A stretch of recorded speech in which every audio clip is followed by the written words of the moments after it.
Part 3 of a chapter called Unconscious, written by Christopher Hawk. Unconscious, personal, and collective. In pondering the question of the relationship between the personal and impersonal historical, Jung found that my dream was giving me the answer. It obviously pointed to the foundations of cultural history, a history of successive layers of consciousness. My dream thus constituted a kind of structural diagram of the human psyche. It postulated something of an altogether impersonal nature underlying that psyche. The dream inspired Jung to return to a study of archaeology, myths, and gnostics, which in combination with his study of the fantasies of the patient Miss Miller eventually led to the publication of the Psychology of the Unconscious. Arguably Jung's first text of analytical psychology as distinct from psychoanalysis. Of this book Jung has written, referring to his time with Freud, one of my principal aims was to free medical psychology from the subjective and personalistic bias that characterized its outlook at the time, and to make it possible to understand the unconscious as an objective and collective psyche.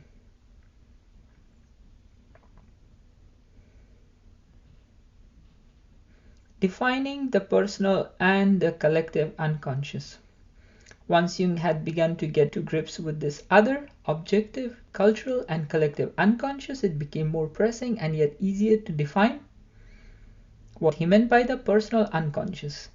The collective unconscious is certainly different from Freud's conception, but is Jung's concept of the personal unconscious identical to Freud's?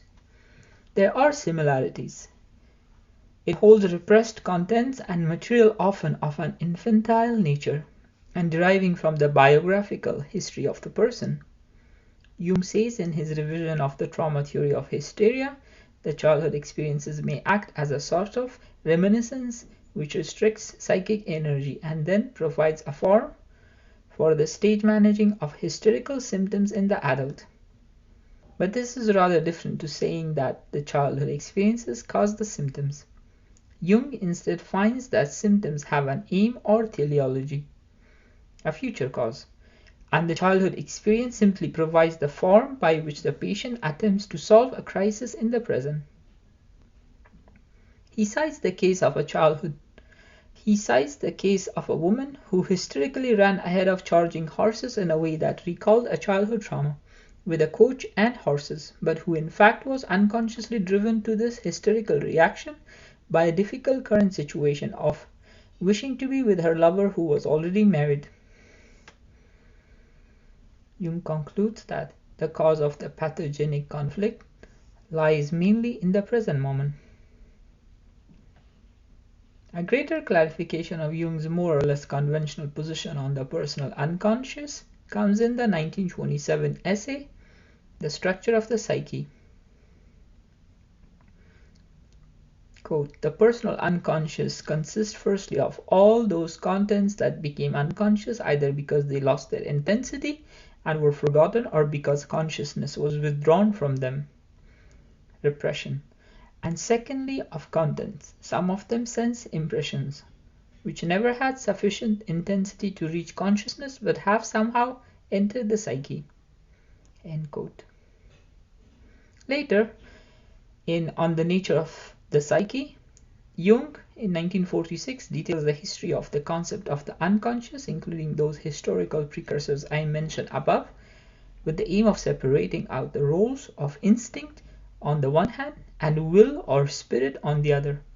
Where psyche loses itself in the organic material of the body, that's the instinctual sphere, it is so unconscious as to never have access to consciousness, and this realm he refers to as the psychoid. This is a continuum between the unknown instinct and the image which may become known to consciousness. This is addressed in chapter 3 of this book on the archetypes in more detail. But here is Jung's later, more developed definition of the unconscious as originally conceived in psychoanalysis. Quote, so defined, the unconscious depicts an extremely fluid state of affairs.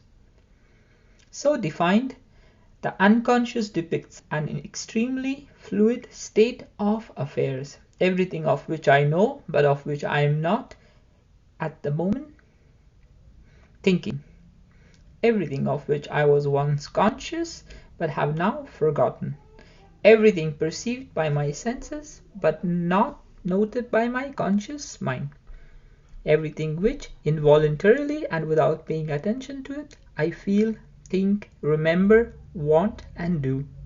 All the future things that are taking shape in me and will sometime come to consciousness. All this is the content of the unconscious. These contents are all more or less capable, so to speak, of consciousness, or were once conscious and may become conscious again the next moment. To this marginal phenomenon, there also belong the Freudian findings we have already noted. End quote. Jung saw the ego as the center of consciousness, but he also saw the creativity of the unconscious in that the unconscious may influence our conscious thinking and that it is often truer and wiser. The contents of the personal unconscious include the complexes, and Jung extends this idea to include personifications or dissociated fragments of personality, most clearly seen in our dreams. A further important way of understanding the personal unconscious and connected with this fragmentation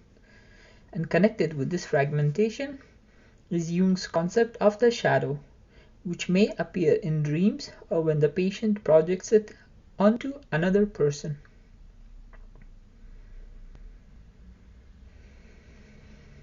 Quote, "The shadow personifies everything that the subject refuses to acknowledge about himself, and yet is always thrusting itself upon him directly or indirectly. For instance, inferior traits of character and other incompatible tendencies." End quote. The shadow is everything that is not me, and this might include creative qualities that could benefit the whole personality but have been lost or repressed due to the upbringing or social conditions of the subject. For our purposes in tracking a definition of the personal unconscious, it is interesting to note Jung's emphasis that the shadow represents first and foremost the personal unconscious, and its content can therefore be made conscious without too much difficulty. A statement which reinforces his earlier assertion that, I repeat, a statement which reinforces his earlier assertion that, quote, "the shadow coincides with the personal unconscious, which corresponds to Freud's conception of the unconscious." End quote. The collective unconscious itself. Jung asserts that consciousness grows out of the unconscious psyche, which is older than it, not that the unconscious is merely the remnants of older material. In saying this, Jung refers to a sphere of the unconscious that he defines negatively against the personal unconscious. The collective unconscious is the part of the psyche that is not a personal acquisition and has not been acquired through personal experience. Its contents have never been in consciousness. They are not repressed or forgotten, and they are not acquired but owe their existence to a form of heredity. Jung summarizes thus, quote, "My thesis then is as follows. In addition to our immediate consciousness, which is of a thoroughly personal nature, and which we believe to be the only empirical psyche, even if we tack on the personal unconscious as an appendix, there exists a second psychic system of a collective, universal, and impersonal nature, which is identical in all individuals. This collective unconscious does not develop individually but is inherited. It consists of pre-existent forms, the archetypes, which can only become conscious secondarily and which give definite form to certain psychic contents." End quote. Jung notes how earlier psychoanalytic theories such as those of Freud and Adler also had an a priori general base in the instincts, which were similarly impersonal, inherited, and universal.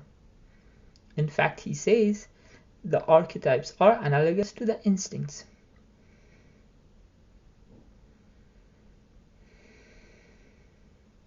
Before he had settled on the term archetype, Jung lectured in 1927 on the structure of the psyche, where he formulates his idea of the collective unconscious with evidence along the lines we read in his 1913 revision of Freud's psychoanalysis, namely the presence of mythological material in his patients' images and dreams.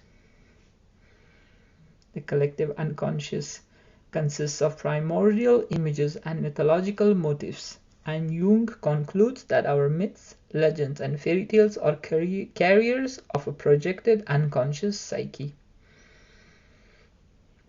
Jung analogizes this process to the way in which humans have projected meaningful images onto the stars and constellated them in forms which are then named. He disagrees with the functionalist argument that early men sought to explain natural events by anthropomorphizing them. Instead, Jung argues that over millions of years, the psyche, like the body, has adapted to physical events in the environment and produced the mythological material out of a participation mystique, where the separation of subject and object is not distinct. And it is not the physical phenomena, the thunder or clouds or earthquakes, that remain in the psyche, but the fantasies caused by the affects they arouse. Bodily functions like hunger and sex similarly produce ingrained fantasy images, as do dangers, sickness, and death. But above all, it is the most ordinary everyday events, immediate realities like husband, wife, father, mother, child, which are eternally repeated and create the mightiest archetypes of all, whose ceaseless activity is everywhere, apparent even in a rationalistic age like ours. I repeat, which are eternally repeated and create the mightiest archetypes of all, whose ceaseless activity is everywhere, apparent even in a rationalistic age like ours.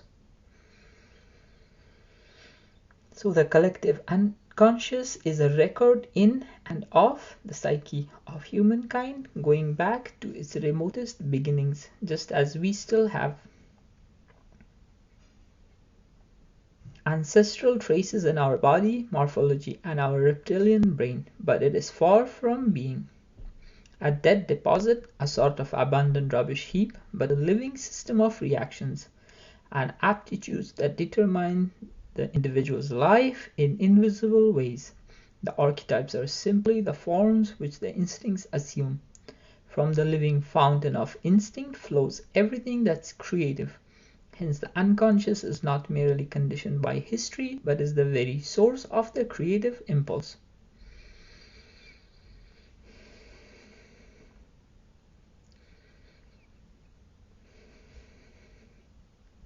While being just as relevant for the individual as the personal unconscious, the collective unconscious is therefore even more important to take into account when Jung considers the psychological aspect of civilized society, modernity in general,